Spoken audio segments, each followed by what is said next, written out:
He's the smartest guy I've ever met. But I mostly hang out with nightclub comics, so I don't know if that's saying anything. But anyways, Jim, how you doing, pal? Norm, it's so good to hear your voice. Why do you say that? Because you're supposed to, right? In a situation like this. So what do you want? I'm a big fan of Norm Macdonald, America. Jim and I worked together on a Weekend Update and got fired together. Best update ever in the history of television. Absolutely. And we got fired together. That's right. Which just only confirmed it in the minds of people like me. But Norm, yes. You said a few minutes ago when I was listening, you brought up Iran-Contra, and I actually just wanted to underscore the point you made that you weren't confident enough in, which was that, when people talk about Iran-Contra, they always talk about the rape of the Constitution and the shredding of, the Bill of Rights, and our founding fathers are rolling over in their graves. And the issue at stake in Iran-Contra was this thing called the Boland Amendment, which was passed, I think, in the 80s or late 70s. And the administration at the time said it was basically a Congress saying that the president couldn't do certain things in terms of his war powers, and without their approval. And the Reagan administration at the time said, this is ridiculous, this is an unconstitutional bill, you cannot, the Constitution clearly, gives the president these powers, and it was disputed but never challenged in court. So this was a 3 or 4 year old, 5-year-old amendment that had never been accepted by the other branch of government, and we weren't talking about tearing up the Constitution. In any case, what they did was they got money by selling arms to the 9th worst regime on earth to use against the 7th worst regime on earth, made a profit, gave it to the Contras, got the hostages released, and the Contras later won the election that Jimmy Carter supervised, so they must have at least been a little more popular than the Sandinistas. So I agree. I think if most things that the Bush administration had done worked anywhere near that well, he'd be a very popular man right now. Wow, so Jim agrees with you me. were right. But not for the right reasons. Hey, Jim, I couldn't get that answer from Ken, but why is Ahmadinejad more powerful than Abul Hassan Bani Sadr? Well, now I haven't kept it all straight, but you know that Bani Sadr was executed by the regime just a year or two after the hostages came out, or maybe even before they were released. And it was his wife, wife, too? There was a period there where, remember, there was Sadat Gottsbadeh, who was the more westernized spokesman, but they were going through prime ministers and ministers of state and so on pretty quickly there. That was a crazy regime, still is. But now, is this Khamenei guy also the spiritual leader? Well, I have to say, I thought myself that there was a new Ayatollah since then, but a grand Ayatollah. But I can't. I have to plead ignorance. Oh, shoot. On this and a lot of things. Where does that leave us then? SOL, my friend. Jim's an actor as well. Yes, I know. I've seen him in. There Will Be Blood. There Will Be Blood. Yeah. That was fantastic. Jim, I keep telling everybody that Daniel Day-Lewis is just doing an impression of John Huston. Well, I think he might have, been inspired by that, but he was great, though. Oh, he's fantastic. Yeah. I mean, he won the Oscar. I know. So that proves it, right? He did nothing wrong. Did he stay in character in between was he always in character? Was he one of those? Experience, yeah. We would ride back and forth, to the scene because the set where we shot it was on a ranch, but a gigantic ranch of many thousand acres, and it was so they've had a 30-year drought there, and it was so dusty that we couldn't drive more than 10 miles an hour or something. It was creeping along. Otherwise, anything else would kick up huge amounts of dust.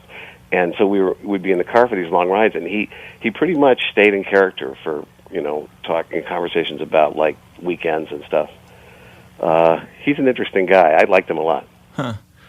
So how would he talk? And how would he talk? Well, he I'd say like, so we got a 3-day break, I guess. So are you going to try to do anything interesting? Well, I was going to go to Carlsbad Caverns, but I think I might stay closer to home. Have a burger at the Riata. It's the best burger I ever had. It's just funny to hear that voice come out of that face. Great. But so Norm, on Iran-Contra, don't apologize. Hey, Jim. Yeah? I was mentioning how great you were and everything? Yeah, thanks so much. And how you saved the show every 4 years? Yeah, I bet they like hearing that. But but that's what you feel too, right? Yes.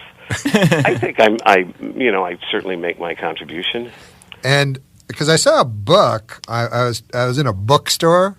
I know you're familiar with bookstores. Oh, yeah. You're not one of these fellows that go on Amazon. I bet you probably aren't computer savvy like me, like I am not. I'm not really computer savvy because I really believe they're Satan's instrument.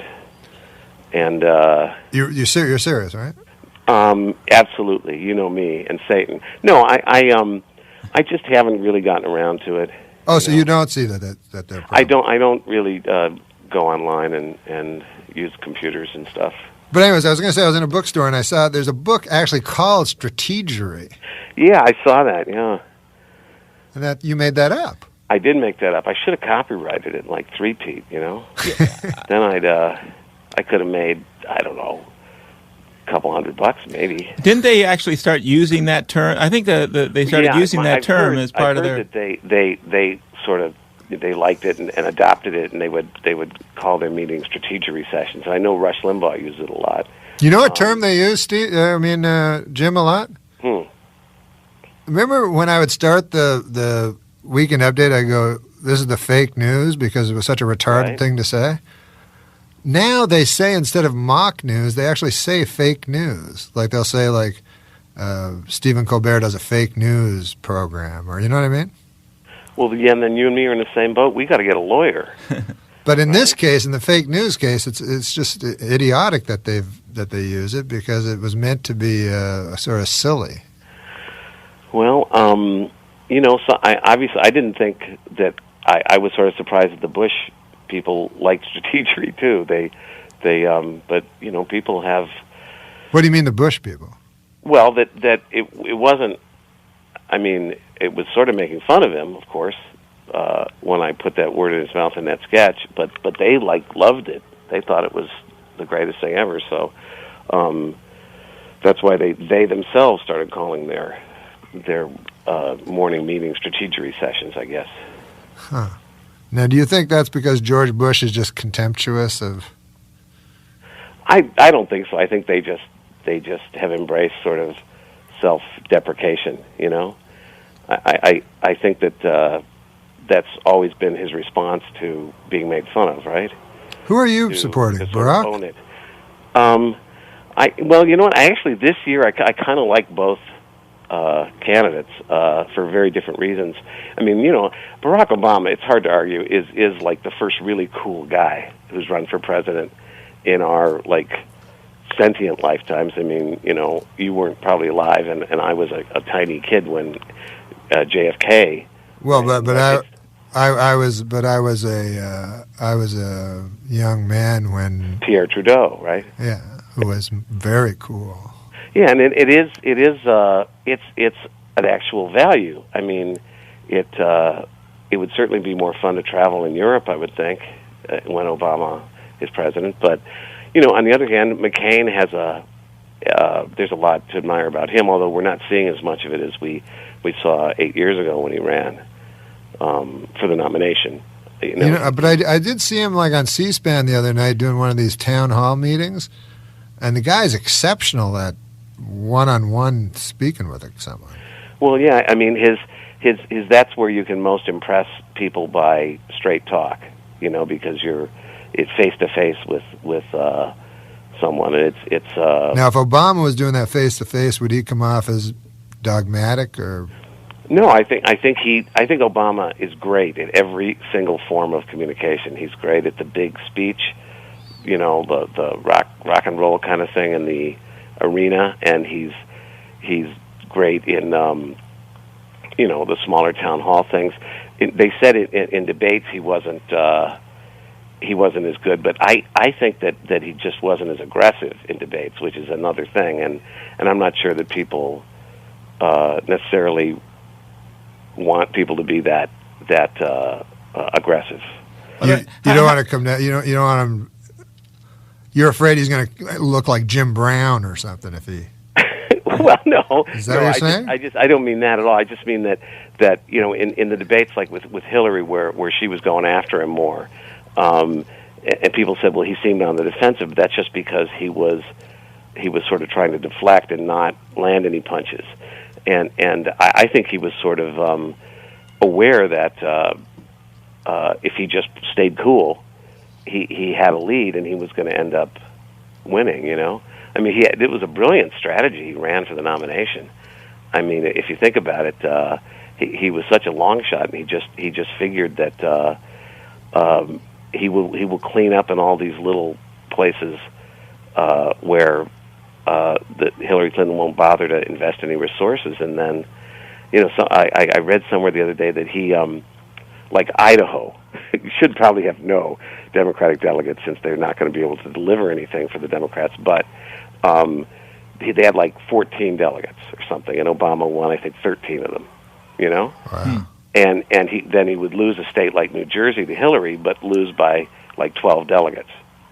So, it was a brilliant. I mean, Hillary probably could have blown him away had she just, taken the thing much more seriously in the beginning and just made sure that she was going to crush the opposition in every single arena. Hey, Jim, can you stay for another section? If you'll have me. I call them sections. Okay.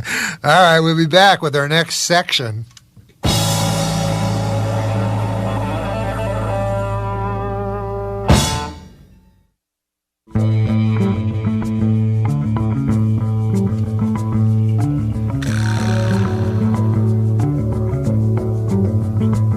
Hi, Norm Macdonald filling in for Dennis Miller on The Dennis Miller Show. The number to call is 866-509-RANT, 866-509-7268. If you have any questions for Jim Downey, who is a fascinating guy and was there since I don't know if it's quite since the beginning of Saturday Night Live, but it's close to. Shared an office with Bill Murray, didn't you, Jim? Yes. Oh, yes. The second season. I came the second season, same time Bill did. Oh, yeah. But listen, man, Steve has a question for you. It's all right if America has no questions. I'm not upset. No, America's going to be... our things might crash. Don't things crash? But Steve has a question, a political question. Okay. You're so well informed. I'm just curious what your opinion is. With Obama, he's such a great speaker, but how do we know he's more than a great speaker? And maybe it doesn't matter. I mean, maybe being a great speaker is enough to just motivate the country. What do you think about that? Well, the thing is, in a way, as president, being a great speaker is more of a qualification than having a great issue agenda, because an issue agenda can be supplied by really smart, unattractive, behind-the-scenes people, right? But to sell something like I thought one of the truly crazy things that Bush did was when you have like an unpopular agenda, like a war in Iraq that we started, right? You damn well better have a kick-ass persona to sell it, and to pair like an unpopular initiative with an awkward and inarticulate defender right. of that initiative is like the worst of everything. Like in Clinton, you had almost the opposite, where he was playing it so safe. He would push really like tiny, miniature little uncontroversial things that poll tested at like 60%. But then he had he was much better at selling things than George W. Bush is, and I'm not saying that someone like Barack Obama could have totally sold Americans on the Iraq War, but he would have done a much better job, because they clearly, I mean, it wasn't I know before we went in, I'm pretty sure that the public was slightly against. It was like, right, 49-46 or something. Only was really popular when it looked like it was easy, the first couple months. right, And then it's been, but it was. I'll give Bush this, at least, that he wasn't afraid to do something unpopular. But the problem is, presidents need to be eloquent, and they need to be articulate, because they have to, if they're going to do anything worthwhile, it's going to probably be unpopular with at least a decent chunk of the population, and you have to be able to sell it. Hey, Jim. Yeah. Are you and Steve done with your gab fest? Oh, that's right. We're like a couple of chatterboxes. Thanks, Jim. That's just a hen house horse. Hey, we're going to go to break, but then we got all these questions for you, Jim. So you'll stick around, right? All right. Okay, cool.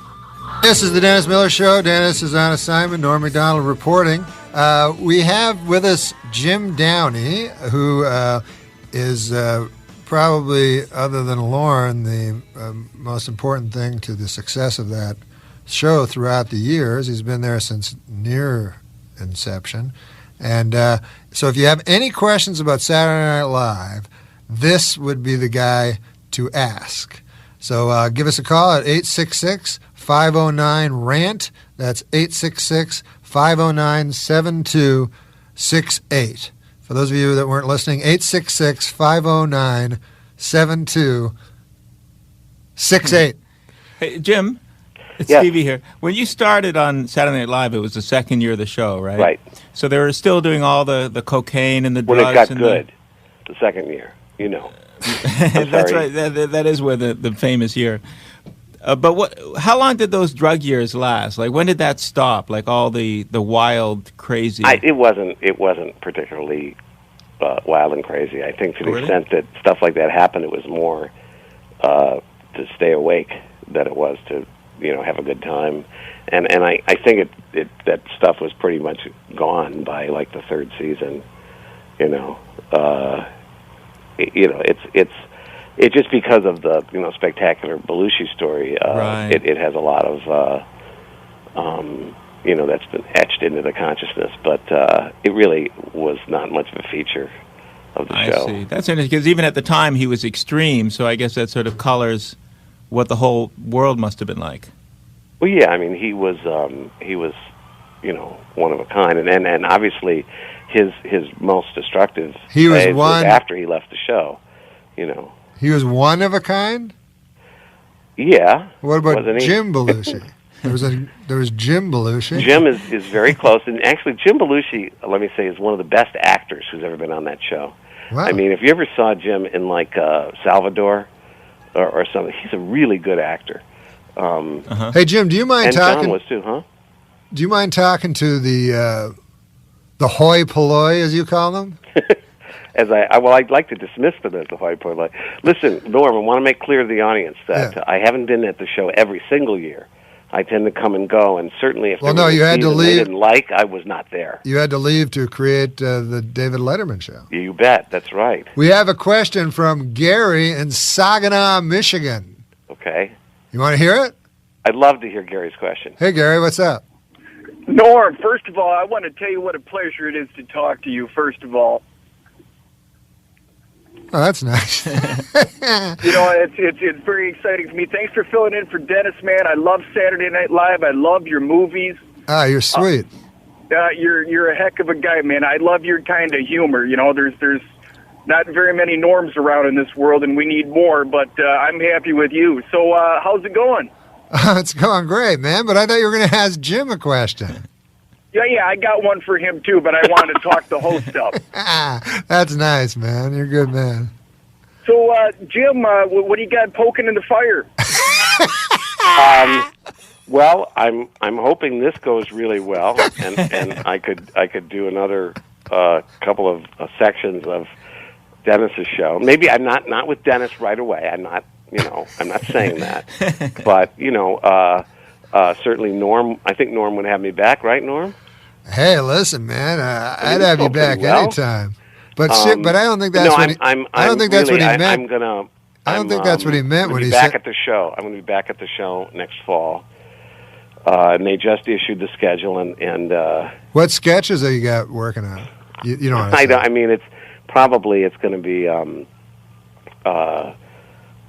mostly political stuff for the fall because they, God bless him, Lauren is starting a month earlier than we usually start, and starting with 4 in a row, which is something you've never done, I'll bet, Norm. I've never done 4 in a row. We're going on September 13th. We're going to be on for the next 4 weeks with 1 week off and then 3 weeks. Wow. So it's going to be, we're going to be dead. If you're going to do 4 in a row, you're not going to have much time for poking around in the fire. No, that's a terrible way to find ideas, too. It's like 1, 2, 3, 4, 5, 6. I was just looking at, we have like 7 shows before the election, plus 3 primetime Thursday specials. That's 10 different elements of pre-election stuff. Hey, you want to take another question from what That's what I'm going to be doing. You want to take another question from what you refer to as the great unwashed? Yeah, I figured on radio that'd be okay, right? Yeah. I can't get hurt on radio. This is Gary from New Mexico. Oh, great. I like the Land of Hey, Enchantment. how's it going?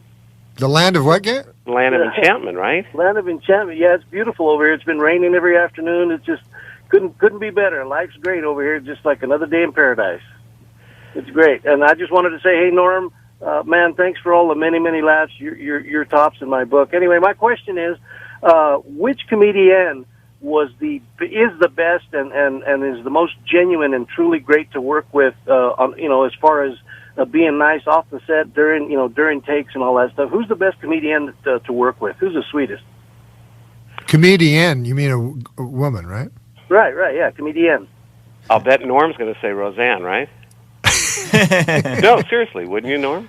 Yeah, I loved Roseanne. Yeah, I like her too. I've always had a great time. But this was directed at Norm, right? No, it was directed at you about the... well, comedian in I guess he means like not people who've been in our cast. No, he means people that have been in the cast. Oh, well, I mean, let me say that I would say that the last couple of years, now Maya Rudolph has left the show, but I would say at the time when we had Maya Rudolph and Amy Poehler and Kristen Wiig, I would say those 3 easily the best group of women. There's no other group of women comes close as far as Kristen Wiig. I saw her do something on Update. I don't know what it was, but she talked real fast. Oh yeah, I remember that. Yeah, Man, that was a real tour de force. Yeah, but that I'd say that group of women as a group, it's the best the show's ever had, and the new girl Casey Wilson is great too, and she's going to be right up there. She's just starting out, but she's the heavier lady. But she's she's the new girl. But I meant heavyweight. What do you think? What are you talking about? No, but the why does everything have to go over the years of the show? There have never been there's never been a group like that. There have been individual women here and there, and of the normally have we ever had many women hosts who are comedians as opposed to actors? I don't think we've had that many. No. I mean, Roseanne Barr is the only one really coming to mind. Yeah, we had Roseanne. And Ellen DeGeneres was I think is really funny. But you don't think women are as funny as men, right? I do. I think that men are much more interested as generally speaking in comedy and it's the norm is more guys trying to make girls laugh than the reverse, right? So I mean, I think that's why men tend to predominate in comedy. But there's always plenty of openings for. Who is a great woman writer? Name 5 great women writers on Saturday Night Live. I would say right now we have Paula Pell, who's great. We have.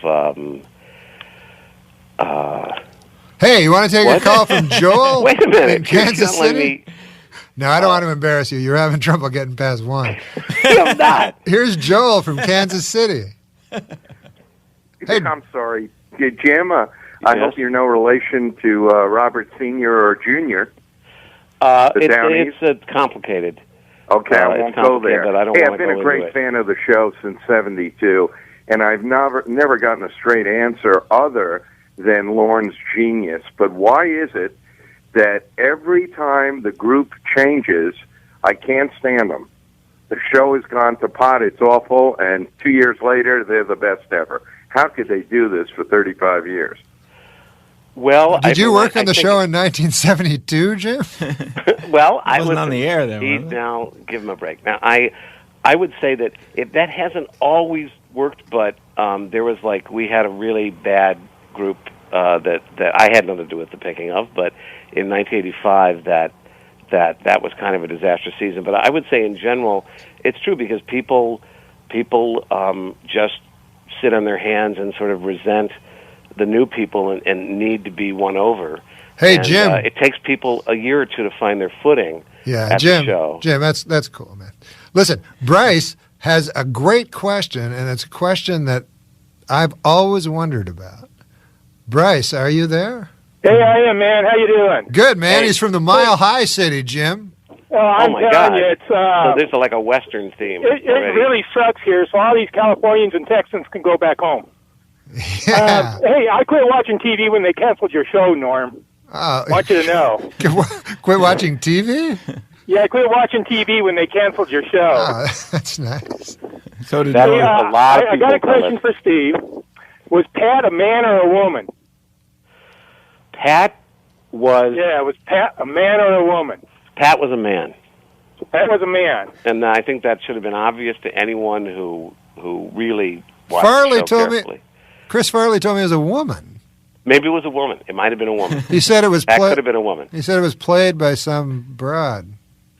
Pat was played by a woman, Julia Sweeney, who created the character. Oh, well, she's a woman then. Okay. A woman, but he means conceptually what was Pat meant to be in reality.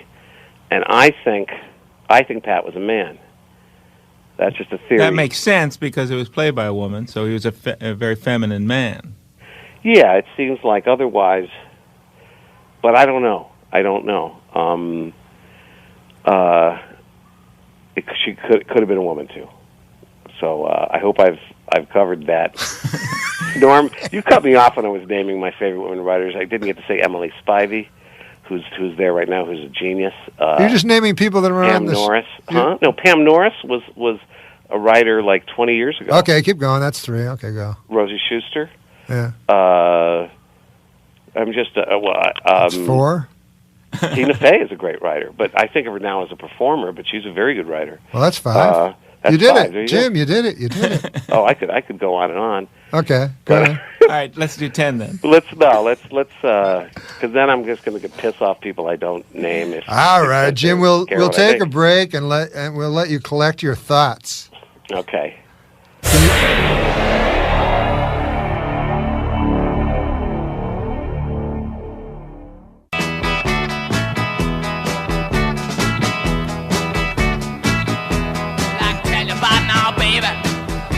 Norm Macdonald, sitting in for Dennis Miller on the Dennis Miller Show. I'm here with Stevie Ray Fromstein, and we're still talking to Jim Downey, who's been kind enough to stay with us. Jim Downey's he's a pundit, and he's a writer. But I want to talk about his acting career because Jim's a great actor. And on Saturday Night Live, he did Change Bank, which was a very funny sketch. And he sometimes casts himself when he thinks it's the right choice to make. Once every 10 or 15 years, I cast myself. But then you have guys like Paul Thomas Anderson and Bob Saget and directors like that. That's right. Tamara Davis. Tamara Davis. So... Yeah, so I pick my shots. But what was your best performance, seriously, honest to God, in film? What was it? I know the answer, but Dirty Work. The one that people seem to talk about at all was Billy Madison. Yeah, because what was the speech you said? It was a variation of the thing that Norm, you probably heard me say to Chris Farley many times in writers' rooms, but just about how that suggestion or idea was so idiotic that everyone who heard it is now dumber. Something like that. Did you write the Chris Farley show? Yes. Yeah. I mean, it's hard. I mean, it was basically sort of inspired so heavily by Chris Farley. It's not like I said, "Do you think you could do this?"